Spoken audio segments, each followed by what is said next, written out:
Bonjour à tous, on se retrouve pour une nouvelle vidéo dans cette super semaine d'Halloween. Je vais vous laisser vous abonner à mon YouTube, mais aussi vous abonner à mon TikTok qui est dans la description. J'ai envie de vous dire, n'attendons pas plus longtemps, commençons cette vidéo. C'est parti pour la première histoire. Bonjour, je m'appelle Arthur et j'aimerais bien vous parler de ma pire soirée d'Halloween. C'était un soir à Halloween et je m'ennuyais, et au bout de 1 heure, 2 heures, etc., je me dis, pourquoi pas aller voir ce qu'il se passe dehors? Je vais alors dans la chambre, je m'assois sur le rebord de la fenêtre et j'attends en observant. 1 heure, 2 heures, 3 heures s'écoulent jusqu'à ce que je voie une personne immobile en plein milieu de la route. Il avait une lanterne à la main, un costume noir, des gants noirs, des chaussures rouges et un objet dans la poche. Au bout de quelques minutes, je le vois courir. Tout à coup, j'entends sonner à ma porte. Je m'inquiète et je vais voir. Qui vois-je? Le même gars. Je crie et dès qu'il voit mon père, il part en courant. Et ce qu'il avait dans la poche, c'était un couteau. Voilà l'histoire. On est sur un fou, mais bon, on est Halloween, est-ce que ça étonne quelqu'un? On va passer directement à la deuxième histoire. Quand j'avais 16 ans, un soir d'Halloween, un jeune garçon nommé Lucas qui était invité chez son meilleur ami Maxime. L'excitation était palpable, car les deux amis avaient prévu de passer la soirée à se déguiser et à collecter des bonbons. Cependant, ce que Lucas ne savait pas, c'est que le père de Maxime avait une réputation étrange dans le quartier.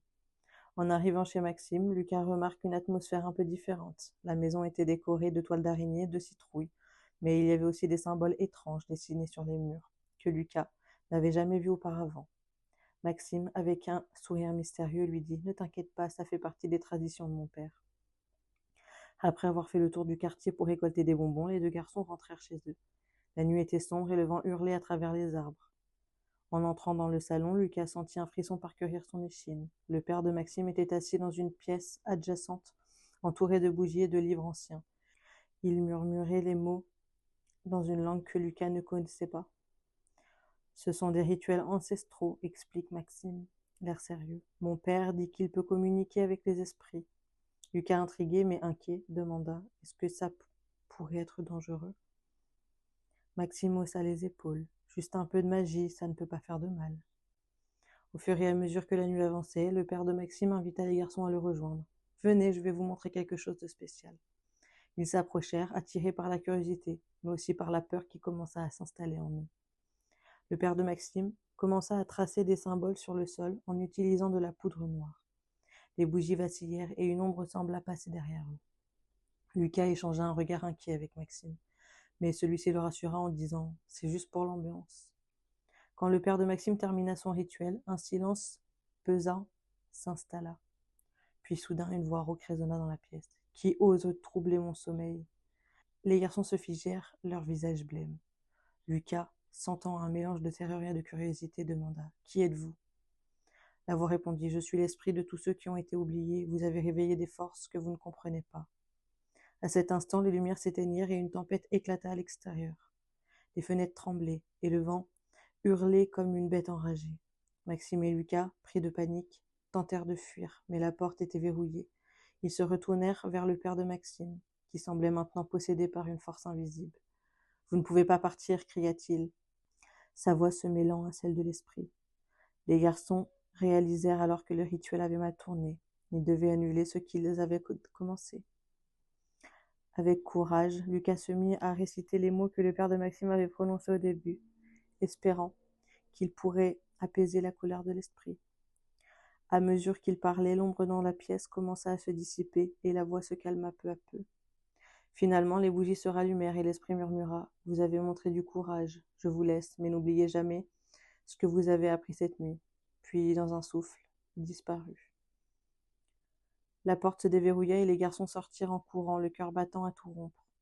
Ils jurèrent de ne plus jamais parler de cette nuit à personne. Mais une chose était certaine, ils n'oublient jamais le pouvoir des rituels et les mystères qui se cachent dans l'ombre. Et ainsi, chaque Halloween qui suivait, Lucas et Maxime se souvenaient de cette nuit terrifiante, se jurant de toujours respecter les limites du monde spirituel, car parfois, il vaut mieux laisser les esprits en paix. Alors, cette histoire était incroyable. En plus, elle a vraiment été écrite à la 3e personne. Franchement, j'adore. Elle est en plus ultra flippante.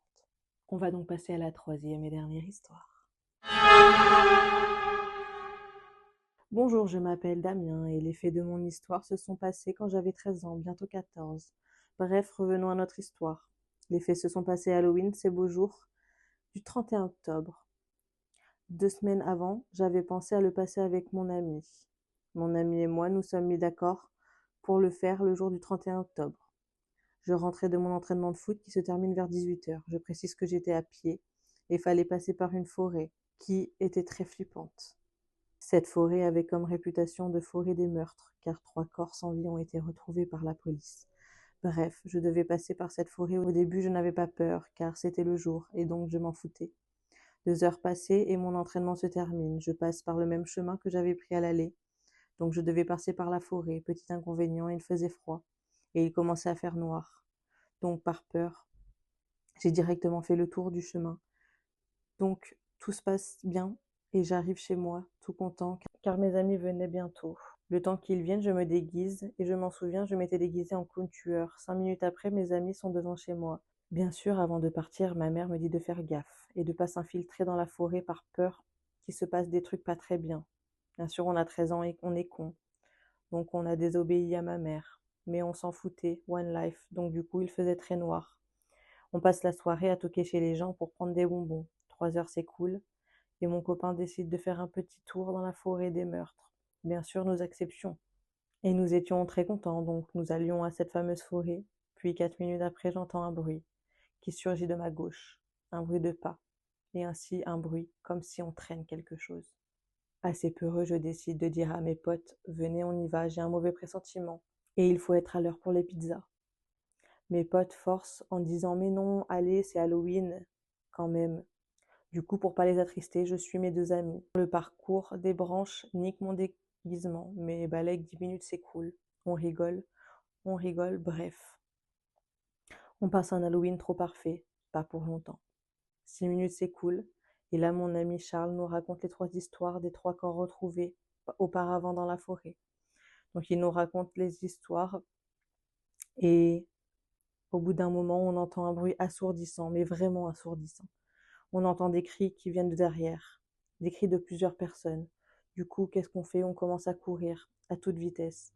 On rentre chez moi très paniqué et on explique tout à ma mère. Bien sûr, ma mère appelle la police 5 minutes plus tard. La police arrive chez nous et va directement inspecter la forêt.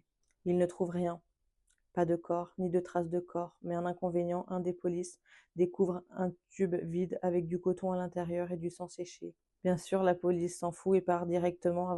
Les policiers nous disent que demain, ils iront faire quand même une nouvelle enquête pour voir. Donc du coup, le lendemain, c'est cool. Et exactement à 13 heures pile, la police vient toquer chez nous. Donc ma mère va ouvrir et commence une discussion de 1 heure entre la police et elle. Ma mère, pétrifiée, m'a dit qu'on a bien fait de courir parce que la police a retrouvé des corps sans vie, sans tête et démembrés. Et à la fin, ma mère m'a dit quelque chose qui m'a glacé le sang. Elle m'a dit, si tu serais resté, ça aurait été ton tour. Depuis, je ne vais plus dans la forêt. J'espère que mon histoire vous a plu. C'est la fin de cette vidéo. On se retrouve très bientôt pour une nouvelle vidéo. Je vous laisse vous abonner au YouTube et à mon TikTok dans la description. Et je vous fais plein de bisous.